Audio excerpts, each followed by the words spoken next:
grounded. It's a weird way to funny. start a Shooting USA videocast, but it's not a normal Thursday. It is, though, my distinct pleasure to welcome my longtime friend, Wyatt Gibson. It's good to be here, John. Nice to see you. Yeah, I know. It's We been a just while. wrapped up 3 new Colt Pro tips over at the world-famous Royal Range, and I have to say, you've come a long way since the last time we did pro tips. Well, thank you. I appreciate hearing that. Yeah. Things have changed for you a lot in life. You're a dad now. I am, as of 11 months ago on Sunday. Yeah. That's amazing. Yeah. Let me tell you what, it's life-changing. He's a little fireball, but lots of fun. You see a lot of yourself in him? Oh, it's always a debate between my wife and myself, figuring out who's more like, but it's, good mix of both. Excellent. As you've sort of grown up around the shooting sports, I mean, we were talking about first time we did pro tips, 2018. I mean, that's 8 years ago. That would have made you 18 years old? Yep. Yeah. Somewhere in there? Yeah. But you've been around plenty of shooting sport prior to that. I mean, you were Colt Pro at 18, 19 years old. Tell me about your first exposure to the shooting sports.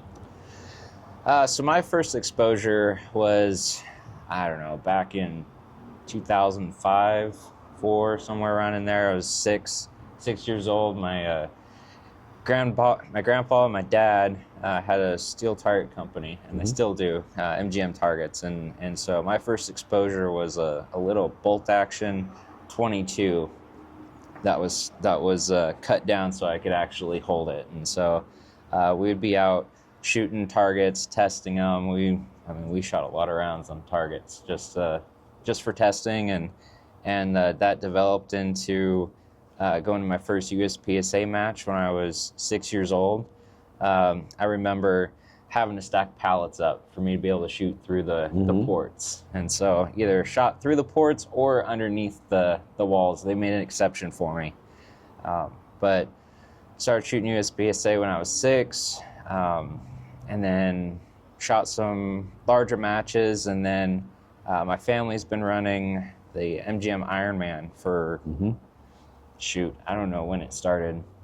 It's back in the 90s. And so the highlight of my year was getting out of school and going and setting up setting up the MGM Ironman. Like, it was right in that time frame where I'd just get out of school for the year, and we'd go camp out at the range, and we'd be out there for a week and a half, about 2 weeks, just on the range, putting up targets, setting up stages, running the match, tearing it down.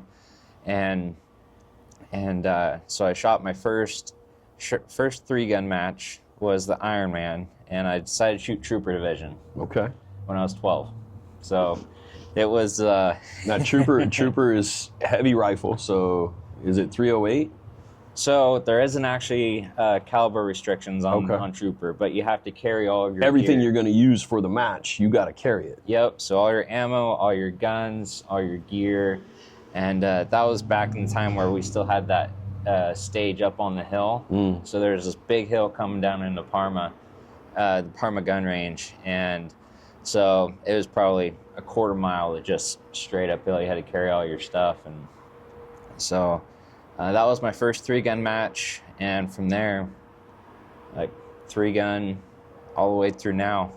Yeah. So, yeah. We were talking on the range earlier. You mentioned you made master in open pistol, and then A in limited, and that's it. That's all the divisional, and that's all of the qualifier level work you've done. Why do you think that is? It's a great question. I'm just growing up, I was mainly shooting major matches, shooting nationals, shooting outlaw matches, and not really focusing on USPSA. Sure. So I spent most of my weekends traveling to matches through high school. I mean, we were talking about putting on miles earlier, put on about 300,000 miles in about a 5 or 6 year time span. So just didn't have a lot of time to shoot those USPSA classifier stages. Gotcha. And there is no classification in MultiGun. It's you're either good or you're not. Yeah. When was that tipping point when you realized you were pretty good at MultiGun? Oh man. I don't remember what year it was, but I remember I was shooting the F&H match at Peacemaker in West Virginia. I honestly had never really looked at the scores when I was shooting the matches. It was just kind of one of those things where I'm gonna go shoot, have a good time, and whatever happens, happens. Anything that I try and do during the match it's just not gonna happen, you know? Like, depending on stages, like, oh, I'll shoot this stage so I can maybe gain a second here or a couple seconds here. Like, I'm just gonna go shoot and have fun and shoot as fast as I can, you know? So looking at the scores really didn't really matter to me. And then I did look at the scores on Sunday and realized I was in the top 3. Actually, no, I think I was leading the match at that point in time. And so then I went in my last stage and just went to war with one target. And so that bumped me down to 3rd, but I think that was kind of the turning point. And I think I want to say I was 16, 16, 17. So it, yeah, from there, I feel like all the practice from shooting all the major matches really made it to where I didn't, what's the right word? I wasn't nervous about going into the major matches. They were just kind of another practice session for me. So going forward, it just, developed and grew into my guns a little bit more. Sure. That was a big thing. Was a smaller kid, so shooting that shotgun, and it threw me around pretty good. But yeah, it was. It wasn't long after that then that you get picked up by Team Colt, and it would have been probably 2 or 3 years after that event that we would have been working together on those first series of pro tips at Gunsight. Yep. And the immortal Ken Hackathorn is there, and you're out there rubbing elbows with him as a member of Team Colt. Yeah. Talk about that experience. Talk about that level up when it comes to going from somebody whose family has a business that's involved in the shooting sports to somebody who has established themselves and been picked up by a major manufacturer to be part of a pro team. It was an eye-opener. I mean, being approached by the VP of sales in Colt, that was definitely a cool thing. Yeah. You know, just having him come up and be like, "Hey, we've been watching you. We've been seeing what you've been doing, and we don't only like the way you've been placing at matches, but we also like who you are." Yes. Out of the match, you know, that's the big thing, and that's what a lot of companies are looking for in people, and I've never really been hot-headed or getting real mad or frustrated when I don't do well at matches. I do get frustrated, but kind of keep it more to myself, and also trying to I'm looking for be a well-rounded shooter isn't just about your shooting capabilities. It's also about who you are off the range. 100%. And obviously big brands are going to look for that. Yeah, absolutely. I mean, that's a huge vote of confidence from them. Did it come with any pressure? The atmosphere was very welcoming in the Colt. Maggie Reese at the time, she was part of the Colt team as well. And going back, we used to shoot with her and Mike Voigt at a lot of the matches. So it was kind of more of like, oh, I'm joining a team where I already got a friend in there, you know? Yeah. So the atmosphere was very welcoming, and I couldn't be more appreciative than that. So, no, I mean, there wasn't, for me, there wasn't too much pressure. I mean, I feel like I went in and did my job and are still continuing to do my job. Right. As a sponsored shooter. But yeah, it's been a good experience for Excellent. sure. Rest in peace, Mike Voigt, longtime friend. Yeah. Also a pro tips instructor on Shooting USA. Yeah. Yeah. As you're now progressing into your 20s, you know, you've established yourself in another part of the country. You're not dependent on family. You have your own family. Yep. Is that exciting, or is there pressure that comes with that? Any change in life, I feel like, can be exciting. And so I really enjoyed the move. Of course, I miss my family and wish we could always be together and everything, but it's definitely been a transition. I don't have all my dad's tools anymore, so going through and figuring out what I need, and just it gave me a new respect for people that are kind of going out and doing this on their own, that haven't, like, I have a lot of knowledge about the shooting sport, so I know what tools, what gear, all that good stuff that I need, but just jumping into it, and especially at new clubs, going to new clubs, figuring out how they work and who's there, and going and shooting with people that you've never met before. It's definitely been an eye-opening experience. Yeah. And yeah, I mean, just like always, any shooting sports, everyone's super welcoming and not have too many issues with people, but yeah, it's been a good move. I've really enjoyed my time out on the East Coast, but always looking to get back west someday. Kind of tell me more about meeting new people in new clubs, East Coast clubs. Are folks recognizing you? Do they know who you are, what you've done in your career so far? Or is it more about, hey, I'm just another guy, I'm Wyatt, and we'll just shoot? So I feel like our company has a lot to do with that. And so it's cool being able to go to a new range that I've never even heard of before and go see MGM steel out there. Yeah. You know, MGM plate racks, poppers, stuff like that. And the match, the USPSA match that I go and shoot every now and then, is run by the Area 8 director of USPSA. And so, of course, there was some, like, he knows who I am because of the company and everything like that. And also there actually was a few other people that knew who we were as a family and a company and everything. So, yeah, it was, yeah. It's good. I mean, well, it can't hurt. And I don't think it matters whether or not you're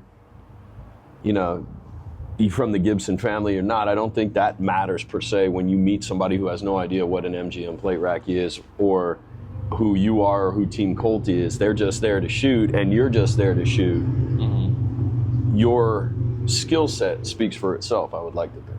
Yeah, absolutely. And I was having this conversation with Sarah earlier.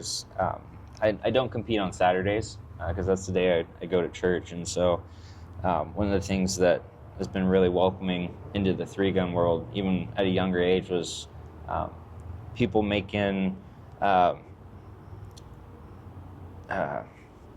exceptions for me to be able to shoot. And so allowing me to shoot either, especially on half-day formats, it makes it really easy because I can shoot the entire Friday and Saturday stages on Friday. Right.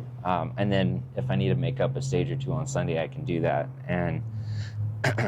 And so one of the things I was talking with Sarah about was when I go and shoot my Saturday stages, I'm not with my normal squad. So like I have a group of people that I shoot with on the regular. And so branching out and going and shooting those stages with a different squad, I never know what I get into. I'll get into, right? Right. So sometimes it's super fun. Like I get on a great squad that the guys are always go lucky. Like I'm here to shoot some ammo, have a good time. Middle of the pack guys, and I'll shoot my first stage with them, and they are all kind of looking at each other like, who is this guy? Right. And so that's kind of fun. And what I really enjoy with that is most of the time they're very receptive to instruction.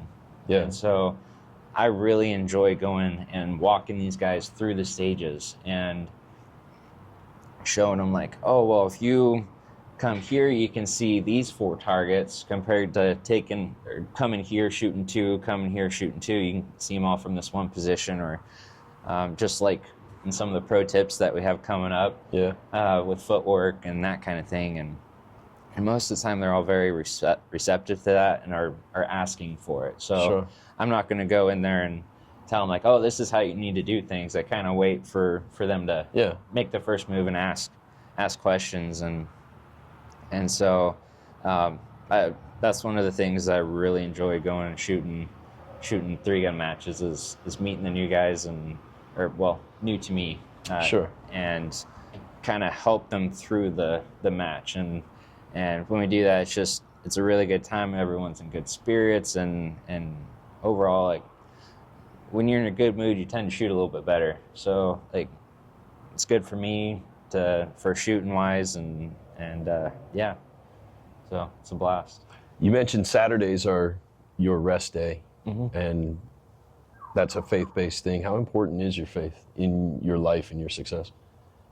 It's definitely the biggest thing in my life, by far. God comes first, family second, friends third. I was raised in the Seventh-day Adventist Church, and I will always continue to be an Adventist. And no, it's just great. I mean, God is great. He provides for all of our needs, no matter what point in time we are in our lives and what we got going on. He's always there for you, and yeah. I'm into that. I remember some of those instances back in the day where we'd be at big matches, and you would have done exactly like you said in a half-day format. You'd shot Friday and Saturday, and I'm handicapping scores and looking, and I'm like, Wyatt's doing good. Got to make sure we see Wyatt on Sunday, kind of thing. But I'd always admired that, and I always liked the fact that was built into your family. 'Cause your mom and dad made no excuses and made no apologies. This is how it goes. Yeah. And that's really strong, and it's neat and refreshing to hear it from you as a young man, a young father at this point. Yep. Yeah, absolutely. No, it's been a huge aspect of my life, and I couldn't be more grateful for it. Awesome. What are you looking forward to next? What's on the calendar for this season? What are we looking forward to? Oh, let's see here.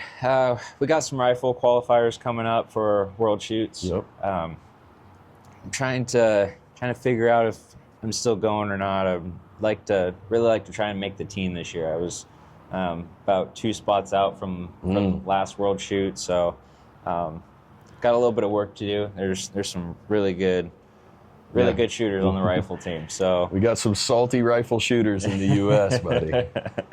Yeah. So that's kind of my main focus going forward. Being a little more proficient with that, and shoot a single stack match here and there, and okay. Yeah, I like single stack. Yeah. So not too much 3-gun. 3-gun is seems like it's fading out a little bit. It's interesting. You don't hear about new matches, that's for sure. Yeah. And you don't necessarily hear about like new people going towards that specific sport, but there are others that are starting to grow. Like we'd talked about the PCSL, the NRA coming out with America's Rifle Challenge. These things that are rifle focused, I think, are interesting and will play well into your skill set. Yeah. Yeah, absolutely. And I mean, rifle world shoots in 2024, that was the biggest U.S. attendance of any world shoot. I think there was 85 U.S. competitors that went over there for that match. And so I definitely think that with the involvement of PCC and USPSA, I think, and then also the 3-gun just kind of fading out, I feel like there's a need for rifle sports. The practical rifle game. Yeah, exactly. Yeah, I agree. So it's, I enjoy it a lot. I enjoy shooting a rifle. I mean, I love shooting an open gun too, but the rifle, I think, kind of edges that out a little bit. And I wish there's some more matches to go and shoot. We used the EPR2 today, the Colt EPR2 in those pro tips. Yep. Talk about that thing as just a fantastic platform. Yeah, absolutely. I mean, when we're competing at our level, it's kind of one of those things where we have our own specific items, features we put on our guns. So like swap out barrels, comps, grips, triggers, butt stocks, stuff like that. And I took that bone stock gun today and put a new trigger and a comp on it, and I tell you what, I was hammered. Thoroughly impressed. I watched, and I was impressed as well. And y'all will see that in the audience in these pro tips that will air later this summer. But that speaks pretty highly of a rifle with a retail price somewhere in that $1,200 range. I mean, that's not a really expensive investment in the first place. Yeah, no, of course. And so, I mean, $200 trigger and a $100 comp just completely transforms a gun. Ready to race. Yeah. That's awesome. That's everything I've got for you. Thank you for joining me here on the patio at Tier 1 Media. This is the former sitting spot of the mayor of Aspen Grove, also known as Jim Scouten. So anytime somebody of note comes and the weather permits, I like to sit out here and dice it up a little bit. Absolutely. Today was fantastic. Thanks for the time. Good job.